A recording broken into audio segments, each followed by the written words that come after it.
In a statement, the Presidential Communications Office is quoted Mr. Marcos as saying, "Your continued involvement in the Philippines is something certainly we would like to encourage as we are trying to move our semiconductor industry up the value chain from pure fabrication to design." Ngayon, mga kotsero, wala namang nakikitang China dito. Wala ako nakikitang China dito sa balita. Ngayon, tinignan ko kung saan nanggagaling yung... Actually, tinignan ko rin ito. Yung balita mismo galing sa PCO. Ayan, PCO yan, no? US-based Amcor to expand PH operations. Ayan, no? Okay, during the meeting, wala namang nakikitang China dito. Wala akong China. Wala akong nakikita China. Kayo ba may nakita kayong China? So, hindi ko alam kung saan nakita. Hindi ko alam kung meron bang prior na press release or something. Nalalayasan daw ng China. Nalalayasan daw ng Amcor ang China. We don't know. It seems, mga kotsero, hindi pa rin tapos ang birahan. Hindi pa rin tapos ang labanan para sirain ang reputasyon ni Music Claire Castro. Ito kasi, mga kotsero. Ito may bagong nag-blind item pa sila. Obvious naman kung sino yung pinapatungkulan nila. Nag-blind item kasi to si Abante. Government executive sumabit sa PR. Kumpanya nagreklamo. Ayun ang sinabi. Sino raw itong opisyal ng gobyerno ang sumabit sa kanyang trabaho matapos magreklamo ang kumpanyang isinahog nito sa press release? Uy, ayun. Ayon sa nakalap ni Mang Teban, kung sino man si Mang Teban, kaluluklok pa lang ng opisyal. O, clue number 1. Kaluluklok pa lang daw sa pwesto at hindi pa nag-iinit sa upuan pero baka mag-alsa balutan agad ito dahil sa malaking kapalpakan sa trabaho. Nag-ugat ang kontrobersya sa pagbisita ng mga executive ng kumpanyang gumagawa ng semiconductor at electronic devices. So, clue number 2. Meron daw isang event kung saan ang isang kumpanya na gumagawa ng semiconductor ay bumisita. Ito naman si government executive, inutusan ang head ng isang division na gumawa ng press release tungkol sa pagbisita ng mga negosyante sa kanilang boss. Mukhang napasarap yata sa paghigop ng kape ang nagsulat. Ineses ang PR at pinalalabas na lalayasan ng kumpanya ang China at ibubuhos ang investment sa Pinas. Noong nagawa ang press release, hindi man lang daw binasa ng government executive ang teksto nito at ang magiging implikasyon ng ipadistribute sa media outlet. Kinabukasan, umangal ang kumpanya dahil hindi raw gano'n ang intensyon nila sa pag-invest sa Pilipinas. Dapat daw kasi binalanse ng ang PR at hindi pinalabas na anti-China. Pintahan nyo na. Ang government exec na sumablay sa PR ay pwedeng hulaan kay The Junior. Pwedeng hulaan kay The Junior? Hindi ko gets. But anyway,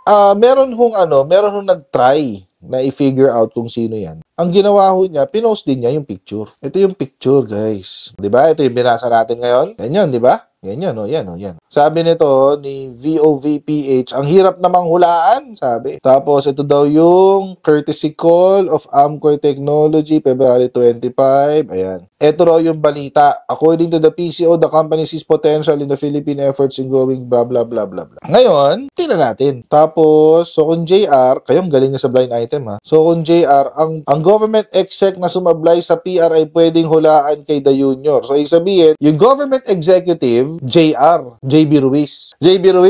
So ibig sabihin, palpa agad si JB Ruiz. Kasi junior eh. Kung ito yung clue, pang-apat na clue na yata to. JB Ruiz. So yung executive ay si JB Ruiz. Pero ang akala nila ay si Atty. Claire. Pero mga kotsero, pwede si JB Ruiz, etc. We don't know. Pero according to the mga Duterte bubulagers, sabi ng mga Duterte bubulagers, si Atty. Claire daw yan. Pero regardless, mga kotsero, regardless if it is Atty. Claire or si JB Ruiz, tingnan natin yung balita. Kasi ito yung kinuto, Business World Online. Ang sabi ko sa quote, in a statement, the Presidential Communications Office is quoted Mr. Marcos as saying, "Your continued involvement in the Philippines is something certainly we would like to encourage as we are trying to move our semiconductor industry up the value chain from pure fabrication to design." Ngayon, mga kotsero, wala namang nakikitang China dito. Wala ako nakikitang China dito sa balita. Ngayon, tinignan ko kung saan nanggagaling yung... Actually, tinignan ko rin ito. Yung balita mismo galing sa PCO. Ayan, PCO yan, no? US-based Amcor to expand PH operations. Ayan, no? Okay, during the meeting, wala namang nakikitang China dito. Wala akong China. Wala akong nakikita ng China. Kayo ba may nakita kayong China? So, hindi ko alam kung saan nakita. Hindi ko alam kung meron bang prior na press release or something. Nalalayasan daw ng China.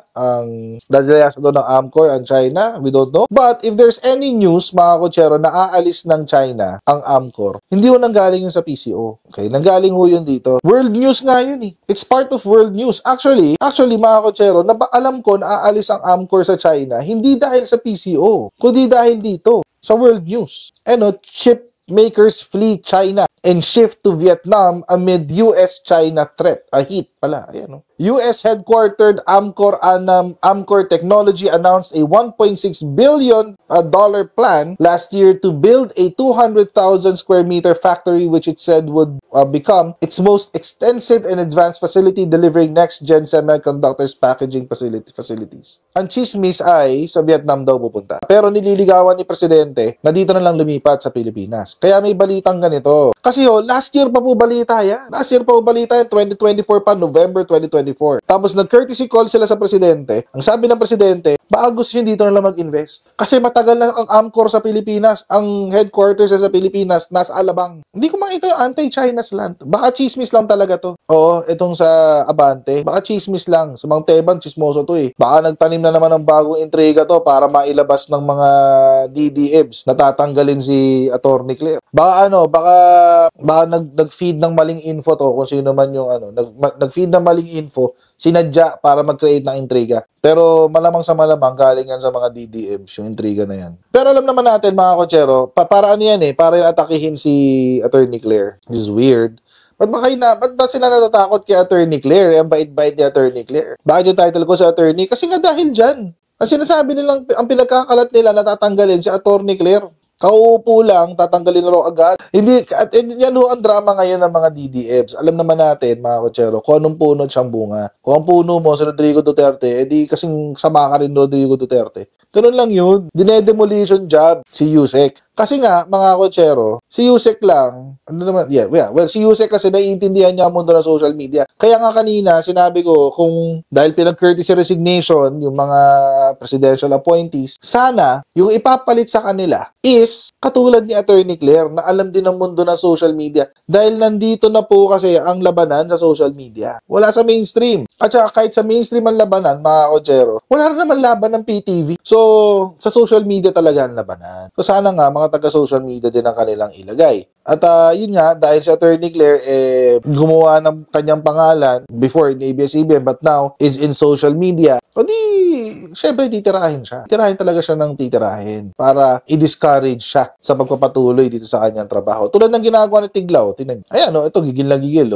Shut up! Bobby Tiglaw, ganun din. Gigil na gigil yan syempre. Yan Bakit? Alam niyo kung bakit? Ba't gusto nilang matanggal si Yusek? Kasi si Yusek kayang sabayan yung mga kalokohan ni Digunggong. Castro to BP Sara, bakit di mo yan sinabi sa korap mong tatay? May sinabi bang ganun si Attorney Claire? Parang wala yata siyang ganun. Nag-iimbento na naman sila. Pero, yun nga, sabi, foul, PRRD should teach a lesson to this blabbermouth. Kayo na bahala sa asong to, yun ang sabi. Kahit nagalit sila, di ba? Ito yung ito yung post Wala akong nakitang China dyan. Tinignan ko rin yung article dito. Wala tayong nakitang China dyan. Maski dun sa balita mismo, dun sa PTV, wala tayong narinig na China dyan. So, it's fake news. It's fake news. Pero, mga kotsero, bakit nila ginagawa yan? Kasi nga, ang trabaho ni Attorney Claire ngayon sa PCO is to combat fake news. Labanan ang fake news. Panoorin natin. Speaking of orders, you are Palace Press Officer.